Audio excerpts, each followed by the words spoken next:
Assalamualaikum warahmatullahi wabarakatuh. Perkenalkan, saya Arif Rahmat.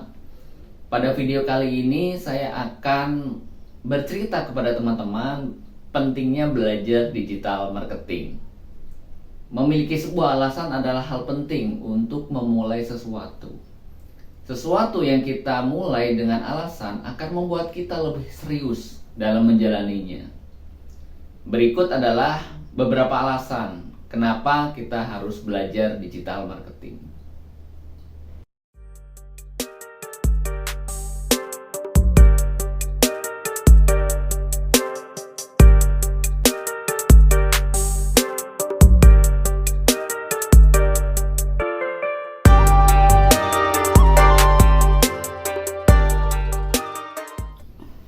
Oke, yang pertama, tuntutan zaman.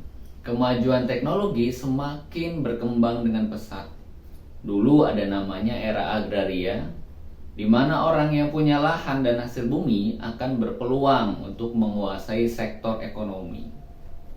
Kemudian di abad 19 ada namanya era industri, di mana orang yang memiliki mesin-mesin produksi, dia akan menguasai perekonomian. Nah, saat ini kita berada di era informasi. Era di mana orang yang paling banyak menguasai akses media, dia akan mempunyai akses informasi tak terbatas. Di era ini muncul keunikan yang belum pernah terjadi di era sebelumnya, di mana ada orang yang mudah terkenal dengan modal satu video saja. Tapi juga ada orang yang jatuh terpuruk hanya karena satu video pula. Nah, dengan mengikuti perkembangan teknologi dan tren terbaru, kita bisa memastikan bahwa strategi pemasaran yang kita lakukan tetap relevan dengan kondisi zaman.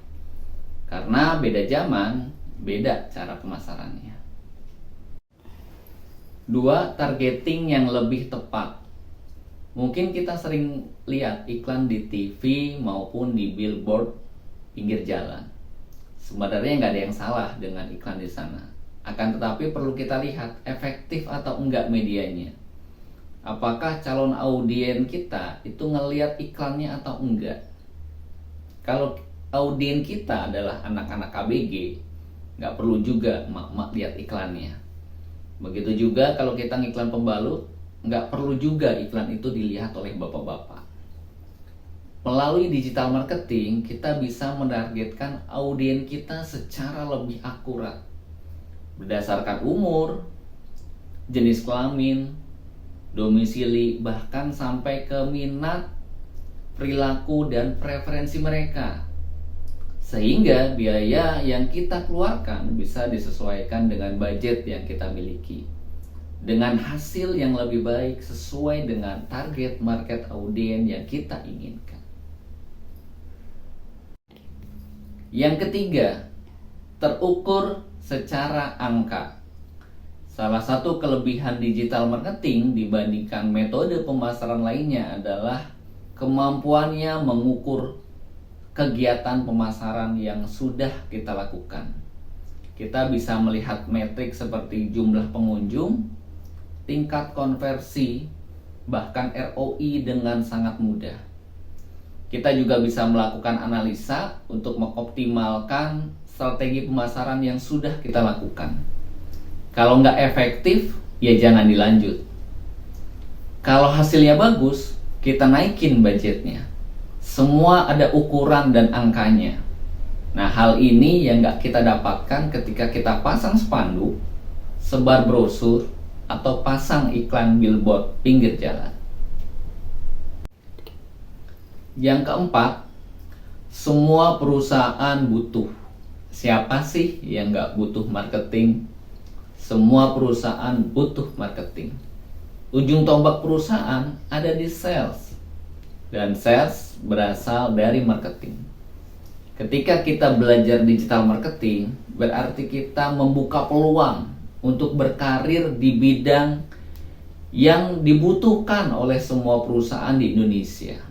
Percaya deh, orang yang jago marketing punya daya tawar lebih tinggi dibandingkan yang lain.